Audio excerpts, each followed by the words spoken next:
It doesn't matter which one you play, as long as you're having fun. The game's about having fun. If you're not having fun, you're doing it wrong. Dungeons & Dragons turns 50 this year, and what a legacy it has left.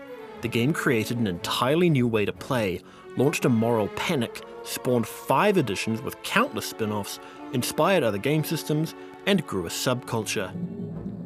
We played Dungeons & Dragons for 3 hours. Then I was slain by an elf. Listen to yourself, man. You're hanging with nerds. You take that back! Homer, please. These boys sound very nice, but they're clearly nerds.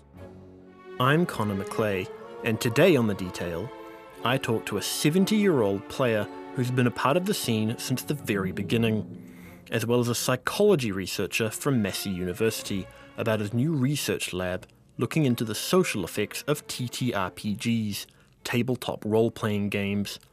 But first, what is D&D? It began as a cult phenomenon, then it caught on. Now a new game is sweeping the country. Games like Dungeons & Dragons let players be whoever they want to be in an imaginary world. It's really just a conversation. It all emerges out of the back and forth between the people who are playing the game. I could explain it, but why not leave that to the master? Someone who says D&D has given him an anchor in a turbulent life. Chris Wetzel, to start us off with, let's hear a bit about yourself.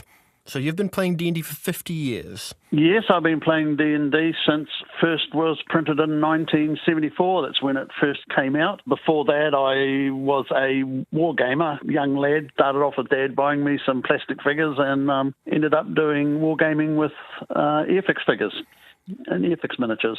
And was that here in New Zealand that you started? Or here in New Plymouth, yeah. No, I was at Boys High School, and I was influenced by reading H.G. Wells' Little Wars and Battle Practical War Games by Charles Grant. I got into that and started a wargaming club here in New Plymouth. It was called the New Plymouth Tactical Simulation Group. Young lad, big words. It's still running here in New Plymouth, and it's 50-odd years old now itself, 52 years old myself. I've been playing D&D since 74. It was just a spin-off. I enjoyed the single-person type game more than the military unit group, so I like that, being able to do things as an individual more than having to send a whole unit in. So it was fun. It was fun. Very impressive legacy. Was the scene big back then, or were you pretty much the forefront? No, you talk about nerds now. We were not even geeks or nerds in those days. We were just crazy people. You know, we were the weirdos that did weird things. Yeah, so we had a big group of young chaps used to come around from New Plymouth Boys High School and Spotswood College, and we'd play war games on the weekends at my dad's garage. Just grew from there. It just grew and grew. So I know what D&D is, and very obviously you know what D&D is, but for anyone listening who might not, can you give us a quick summary? What is D&D? Dungeons & Dragons is a structured yet an open-ended role-playing game, normally played indoors with people seated around a table. Typically, someone will take on the role of the DM, Dungeon Master, while the others control a single character who represents an individual or a single player in a fictional fantasy setting. They work together as a group. That group's called a party, and each of them has an area of speciality. You've got a magic user, a fighter, a rogue, a cleric, a monk, something like that, and they all work together to contribute to the success of the group in an adventure. Much like Lord of the Rings and how there was the Hobbit to start with and then everybody added on to it, they became a group and then they fought their way through to the end of the scenario. There's different styles of playing. People play with miniatures and terrain like I do. Other people play with a tabletop and a piece of grid paper, and they draw their dungeons on it as they go.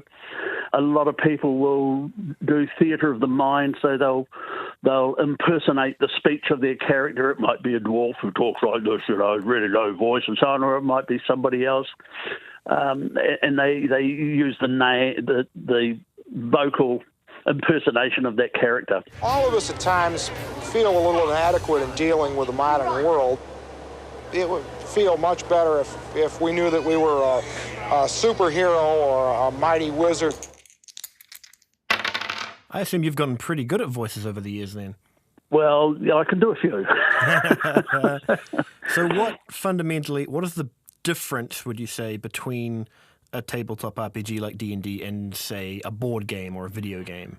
A video game's a one-person game where you sit there and you fiddle around with controls and you go around and you shoot them up or do whatever it is you're going to do. You respawn. If you die, you just respawn. You go back to the respawn point or the last save point. A board game, which I started off with the old Avalon Hill games with my brother-in-law back in the 69, 70, when I used to go to Wellington. He had all the Avalon Hill games, and they were representations of complete battles, and they had all the historical units and bits and pieces, and you'd fight the actual battle against another player. So it was a two-player game. Board games today can be 6 to 8 players, and it's more or less collecting assets to reach a certain goal for each player to win the game. Dungeons and Dragons is not a winning game. It's a cooperation between players to survive, pretty much. So the difference is it's cooperative rather than competitive. We're on 5th edition now, but obviously since the beginning, you obviously started with first. How? I started with the red box. The red box. The red box, which was the original set of rules. That then changed to become Dungeons and Dragons in 1st edition. Right. And then it became Advanced Dungeons and Dragons, and the rules got a little bit more heavier. And 5th edition, they've made it easier and much simpler. The rules are simpler to for newcomers to assimilate and to work with, and it's easier to find your way through. Now there's a new edition coming out that Hasbro have taken it over, and I think that's called Dungeons and Dragons 1, and I'm not even going to bother, I'm afraid.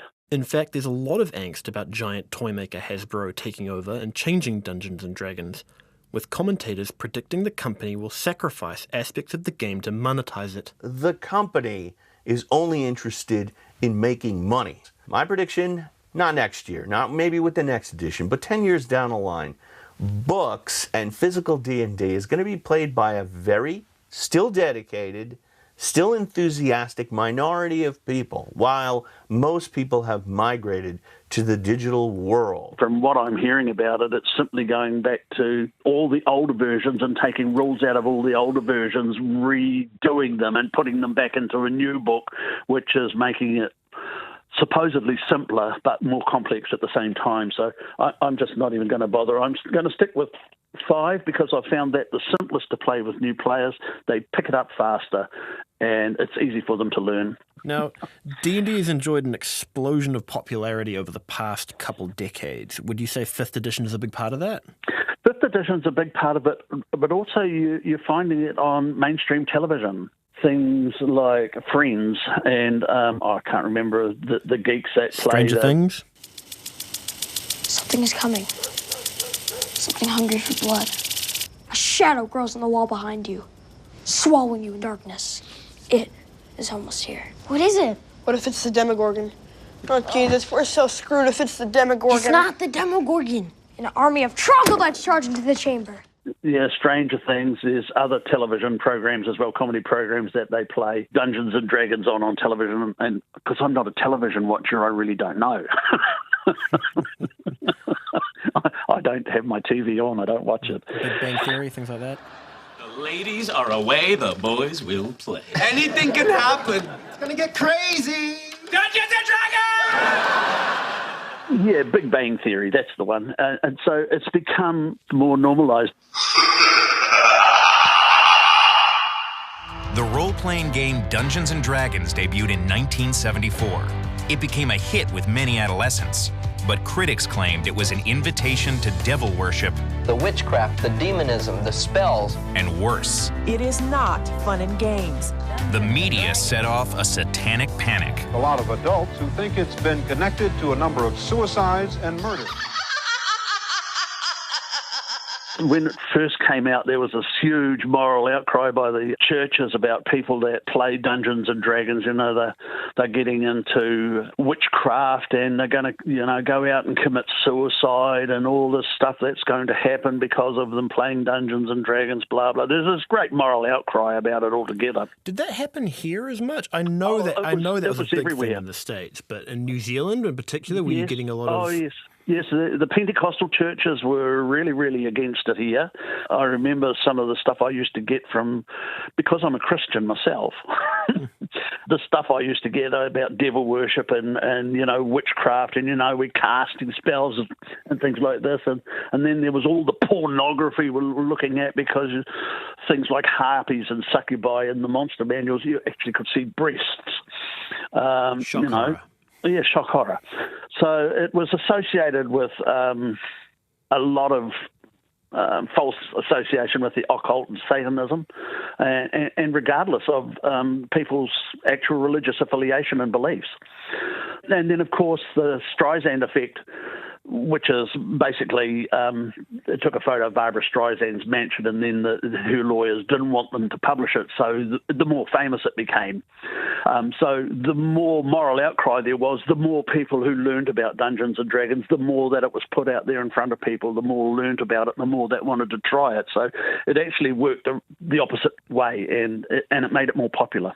And was this all just hysteria? Were there elements of actual problematic elements in D&D, or? Well, let's put it this way. I don't have Satan living in my house with me, and I don't have occult rituals, and I don't have Ouija boards and anything like that. I play a game where I have a lot of fun with my mates, and I've got lots of colourful figures and stuff. So I think it was people trying to separate fantasy from reality in their own minds, myself. People all have their own beliefs, and I don't like to judge anybody because we all have our faults. But, yeah, it was a lot of hysteria over nothing, really. I don't know many people who played Dungeons and Dragons that went out and killed themselves or started worshipping the devil suddenly. At the other end of the spectrum, research has revealed some of the positive effects of tabletop role-playing games. But there's still more work to be done. That's why Sean Garrier and his fellow researchers at Massey University started Grail, a lab dedicated to exploring the link between gaming and mental health. So role-playing has been an existing part of psychology for decades. So there are things like empty chair technique and CBT, which is cognitive behavioural therapy, in which a client will talk to an empty chair and sort of have a conversation with a person that isn't present in order to sort of work through some trauma or some issues, or look at approaching some kind of insight. We've also got things like narrative therapies, which allow people to sort of externalize their narratives and the stories that they tell themselves about themselves, and maybe sort of rework some of those things. There's also psychotherapy, which is another approach within psychology, in which it's a group therapy approach, where one person would essentially become the protagonist, and they get to act out a particular scene that is relevant to them in their lives. New Plymouth-based therapist David Sander says multiple clients have named Dungeons & Dragons as a positive outlet. Just that space within role-playing games that you can kind of get into it as much or as little as you want to. It doesn't seem there are any cultural expectations in that space that you be a certain way. It sounds like a really safe space to authentically express yourself. And fortunately for modern-day players, the hysteria known as satanic panic has mostly calmed down, as Sean can attest. So moral panics are something that happen relatively often in society, so we've had a number of them. The 80s satanic panic was followed by a number of different panics in the 90s, and we've seen it throughout up until the 2020s. In the 1980s, we had a moral panic that sort of had a puritanical focus, in which it sort of targeted Dungeons and Dragons and games that used fantasy and magic and stuff like that to isolate sort of essentially a marginalised group as it was, and sort of put a little bit of scapegoating or putting their ills on that group. You've seen over time the stigma has sort of reduced to the point now where I think much of that stigma has been removed, and people are sort of embracing the game for what it is, which is collaborative storytelling and the ability to, in person, play games, be creative, and explore themes together. So what changed over time to reduce the moral panic? I would say cultural attitudes changed, for one. So, I mean, moral panic occurred in the 1980s, and generally moral panics have a certain half-life to them. After that occurred, there was a period of time there where Dungeons and Dragons or tabletop role-playing games particularly were subject to sort of disapproval In the psychological literature, there's quite a lot of research, even stemming from the 80s all the way up to now, looking at the personality responses of people who play tabletop role-playing games in order to see if what the current media at the time and the current sort of the zeitgeist of the time was saying that these people are criminals, or they have depressive symptoms or anxiety and things like that, or undesirables essentially. And the predominance of that research has showed that that's not the case. So even from the 80s onwards, it's been pretty steady that people who play D&D, people play tabletop role-playing games in general, just the same as other people. If not, they might show a little bit more creativity in terms of a personality test, maybe a little bit more extroversion at times, which is interesting. How does tabletop role-playing, or role-playing in general, make someone more extroverted? So, I mean, what the research is perhaps highlighting is that when people are engaging in these games, they are entering a play space in which it allows them to take on a character, and it allows them to explore in the safety of the game space and do things verbally, describe things verbally, and maybe even act things out within that social space that they wouldn't normally be able to do a lot of the time. So an example would be, if I have social anxiety and I go to a party and I find that the party situation is really not for me, my anxiety is rising, I might find a way to extricate myself from that situation pretty quickly. I might go to the bathroom, go on my phone, just reduce that anxiety for a bit, and then I might skedaddle out of there completely. Now, that's great in the short term because I've managed to remove myself from that situation. I've managed to reduce my anxiety. However, we know that once you apply a behaviour, and if you like the outcome of that behaviour, you're more likely to do that behaviour in the future. So what that does is it sets up a pattern of behaviour where instead of actually engaging in those social interactions, the people find it's easier to always remove themselves or avoid it completely, which just means overall they don't get to work that social muscle a little bit. Whereas at a game table, people might be more likely to sit down at a table and play with people. Even though this is a social situation, the fact that it's a game allows a bit of psychological distance between the socialization aspect and being present. What the players might find is that they might find that they're focused on the game, they're focused on playing the game, but at the same time, they're actually involved in the physical in-person part of talking to other people, of being present with other people, watching their body language. A lot of these aspects are present when people are playing that game. But because the focus is on the game itself, you're getting that sort of exposure and that reduction in anxiety around that behaviour, essentially via proxy or a little bit of sleight of hand there, bit of distraction work. If that makes sense. What about people who might not be straight or might be in the closet, or what benefit could they get out of a role-playing game? So the idea that in this game space where you are playing, where you're being creative, and you can play a character, and this is a safe area to play a game. People are welcoming of the choices that you make, and the choices that you make have essentially a safety net. Right? There's a saying that nothing will stop creativity more than the fear of making a mistake, right? And the idea within the role-playing game is that the fear of that making a mistake is often gone because it's all part of the game. So you can sort of be a bit more relaxed and explore a little bit more. So if you're playing a character, you might move into areas of exploration or trying out within a social situation things about yourself you want to explore. I suppose what I want to ask next is, on a more personal level, what does D&D mean to you? I just love playing the game. I like the association with other people. I like to have a group of people around and we sit there and we joke and we laugh and we have a bit of fun. We have an adventure. We get down to dice rolling in the combat system. And, we had a game yesterday where a party of 5 players, they were all down on their last couple of hit points. Every level you get a certain amount of hit points. So they were starting at 30 and 40 hit points. They were down to like 2 and 3 and they were fighting big monsters, and it was close to the edge that the whole party was wiped out, killed, TPK. But someone would heal this guy and he'd stand up and he'd whack the monster, and someone would stand up and whack the monster, and it was like nail-biting stuff at the end. And so it was a lot of fun.